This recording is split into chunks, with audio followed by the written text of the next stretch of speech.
We've all been there. Someone asks you, "How are you?" And you simply say, "I'm fine." Not because you are actually fine, but because it's easier to say you are fine than to explain why you're not. You say you are fine because it's easier than trying to explain your struggle to someone who might judge you or who may not even be able to help. And so that brings us to a very real question. Who is a friend? I was asked this question recently and this was my response.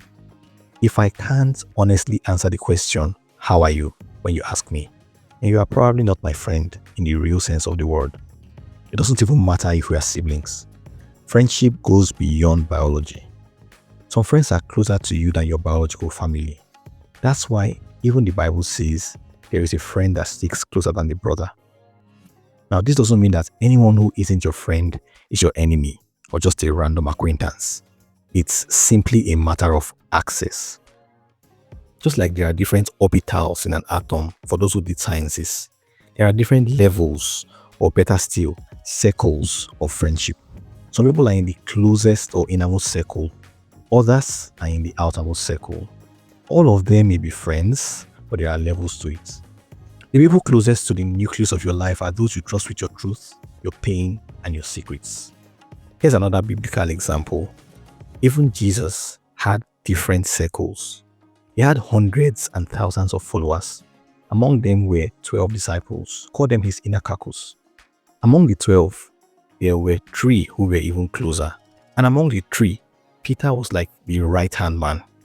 That wasn't favoritism, that was intentionality. And we saw that this right-hand man followed him all the way when the need came. That's what real friends do. But you may be delusional to expect that level of commitment from everyone you call your friend.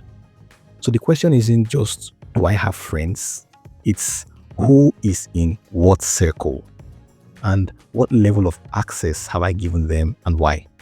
So you may have 50,000 friends on Facebook and 49,990 are in your outermost circle, 7 in the middle circle, and just 3 in your closest circle.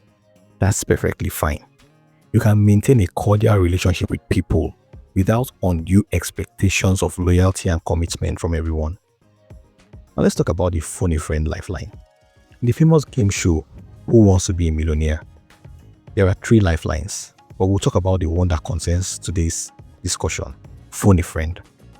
You have a list of friends that you can call, but the person you choose to call depends on the type of question. If you are faced with a question on football, you'd call a devout football supporter.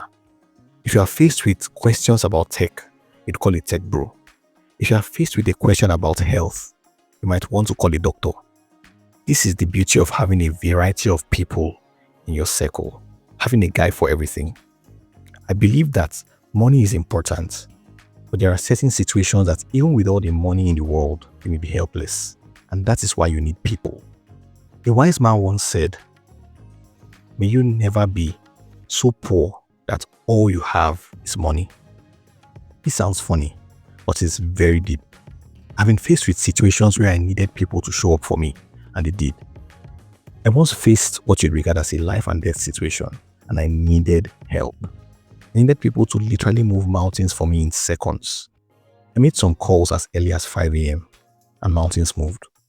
I didn't need money at that moment. As a matter of fact, it's impossible for me to pay them for the help I got on that day, even if I had all the money in the world. I dare say that the gift of men is a lot more valuable than the gift of money. I have sufficient first-hand experience to back up my claims. And this is one reason why I'm very intentional about my relationships. I consider the gift of men one of my biggest blessings. I have at least one person I can call for almost anything I need in life. Some of these people are not people I speak with very regularly, but the important moments we've shared in the past are what have sealed a friendship for life. Just because I want to keep this episode short, I'm going to have a part 2 next week where I talk about how friendship evolves over time and how you can maintain quality relationships even though you don't speak every other day. I'll also address the concept of outgrowing friendships. Is it possible to outgrow a real friendship? Stick around to get the full gist next week. But for today, let me leave you with these last words in a nutshell. Friendship isn't about who's been around the longest. It's about who shows up when it counts. It's about intentionality, growth, empathy, and grace. Choose your circle wisely. Nurture the friendships that matter. I hope that there is at least one trusted friend you can call to throw you a lifeline on the day that you need it the most. And when you are asked, "How are you?" I also hope that you always have at least one person you can tell the truth. I'll see you in the next episode. Hope this was worth your time. Please do well to share it with at least one friend. Until next time, keep being amazing. My name is Murphy Nambi Ochuba.